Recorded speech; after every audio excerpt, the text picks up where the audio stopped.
सुबह का नाश्ता हो चुका है। डुग्गू के लिए सादे पराठे बनाए थे, बाकी के मैंने बथुए के पराठे बनाए थे क्योंकि वो बथुए के पराठे खाता नहीं है, इसलिए इसके सादे सिंपल पराठे चाय के साथ में खा रहा है। और सुबह सुबह हमारी गली में बंदर आ चुके हैं।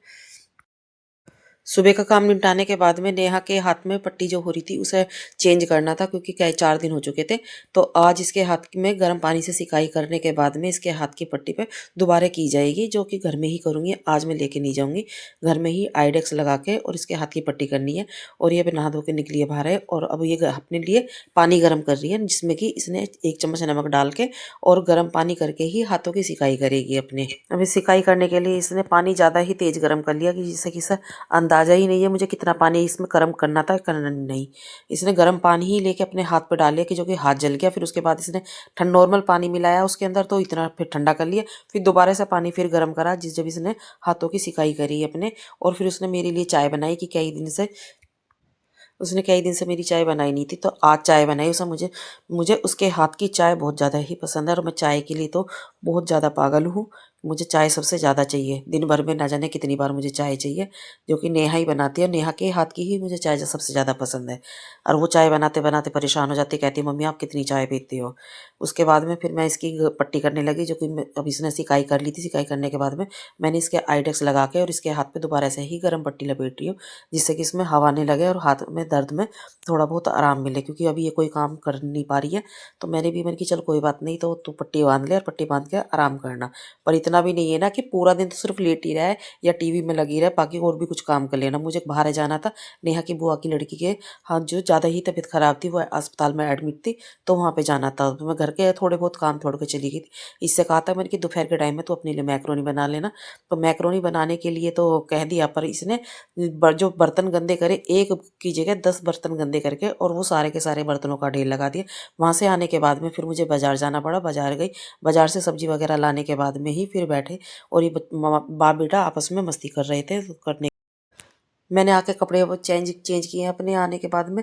और उसके बाद फिर डुगू ट्यूशन से आया, क्योंकि डुगू लेट ही ट्यूशन से आता है। और आने के बाद में से थोड़ा बहुत टाइम मिला, तो मुझे परेशान करने लगा यहाँ पे आके। और मैंने रसोई को फिर अपने को समेटना शुरू किया, क्योंकि नेहा तो कुछ कर नहीं सकती, उसके हाथ में ज़्यादा ही दर्द है। तो अब बर्तन भी उसने ज़्यादा ही फैलाए हुए, फिर सारे बर्तन समेटे, क्योंकि नीचे कमरे में जहाँ बैठ के खाना खाते हैं वहीं पर ही बर्तनों को फैला देते हैं, वहाँ से भी लेके आई हूँ।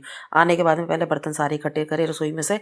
उसके बाद में फिर मैंने सोचा कि चलो जो सब्जी लेके आई, पहले सब्जी को रीता। सब्जी मैं उतनी लेके आई थी कि जो कि 2-3 टाइम की, ज़्यादा से ज़्यादा, उससे ज़्यादा कुछ नहीं, क्योंकि हर दूसरे दिन बाजार तो खैर भरता ही है। और हमारे तो यहाँ पे पास में ही मार्केट लगती है, तो वहाँ से जाके लेके आ जाओ साथ के साथ सब्जी। तो इसलिए कम ही सब्जी लेके आई थी मैं। तो जो मुझे कल बनाना था वही लेके आई। बाकी के मैंने आलू टोकरी में भर के और वो रख दी, सब्जी समेट के मैंने फ्रिज में लगा दी है। अब वहाँ पे जो कोई सब्जी समेटी है रखी है, तो वहाँ कचरा हो गया, तो उससे झाड़ू मंगा के मैंने फिर लेके आया। तो झाड़ू ला तो रहा है, पर परेशान करता हुआ आता, हर काम को उल्टा ही करता है, कोई भी काम सीधा नहीं करता लड़का। उसके बाद फिर मैंने झाड़ू वाड़ू लगा के वो समेटा है, बाहर कचरा नहीं करा, क्योंकि देर हो चुकी थी। तो सिर्फ इतना था कि रसोई में ही झाड़ू लगाइए, और बाकी का मैंने कहीं झाड़ू नहीं लगाई। तो उसके बाद मैं बर्तनों को साफ़ करने लगी, कि बर्तन भी बहुत ज़्यादा थे। और बर्तन साफ़ करने के बाद में, क्योंकि मुझे खाना भी बनाना था, बच्चों ने दोपहर के टाइम में मैक्रोनी खाई थी। सुबह नाश्ता तो करा था, पर दोपहर को मैक्रोनी खा के उनका पेट नहीं भरा। तो अब उनके लिए खाना बनाना, और खाना भी यूँ नहीं है कि एक ही तरह का खाना बना के ही काम चल जाएगा। किसी को कुछ चाहिए खाने के लिए और किसी को कुछ चाहिए। तो नेहा ने कहा कि मैं तो पनीर के पराठे खाऊंगी, मुझे पनीर के पराठे बनाओ। मैंने कि तेरे लिए कल बना दूंगी पनीर के पराठे, आज मैं सिंपल सब्जी बना रही हूँ।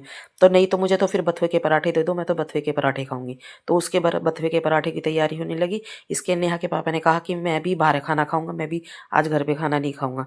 तो इसके बाद अब बचा डुगू डुगू के लिए मैं क्या बनाती, तो पनीर रखा हुआ था, तो मैंने सिंपल सा पनीर बना दिया है। पनीर के साथ में रोटी बनाई है, बस उससे ज़्यादा मैंने और कुछ नहीं करा। मटर मैंने दूसरी कढ़ाई में उबालने के लिए रख दिया। मेरे पास टमाटर की मैंने चटनी बना के रखी थी, उसी में ही चटनी में ही मैंने मसाले डाल दिए। थोड़ी सी मिर्च डाली है, लाल हल्दी और जीरे में का छोंक लगा के मैंने, और इससे ज़्यादा कुछ नहीं करा, बस इतना। खरबूजे के बीज रखे हुए थे, तो वो पीस के मैंने सिर्फ इसमें वो डाले हैं, क्योंकि ज़्यादातर लोगों को इसी तरह की ही मटर पनीर की सब्ज़ी पसंद है। तो मैं उसकी पसंद का ही बनाती हूँ ज़्यादातर। जो भी बच्चे मांगते हैं मैं उन्हीं की पसंद का बना के बच्चों को खाने को देती हूँ। और आगे मैं वीडियो बना नहीं पाई, क्योंकि फिर उसके आगे बाद में मेरे सिर में ज़्यादा ही दर्द हो गया, और उससे ज़्यादा मैंने फिर आगे वीडियो शूट नहीं करा। बस मैंने इतनी ही वीडियो शूट करी थी, जिससे कि मेरे सिर में ज़्यादा दर्द हो रहा था। धनिया डाल के मैंने बच्चों के लिए रोटी बना के और बच्चों का खाना दे दिया, और उसके पापा ने बाहर गए हुए थे खाना खाने के लिए किसी के साथ में, तो बस वो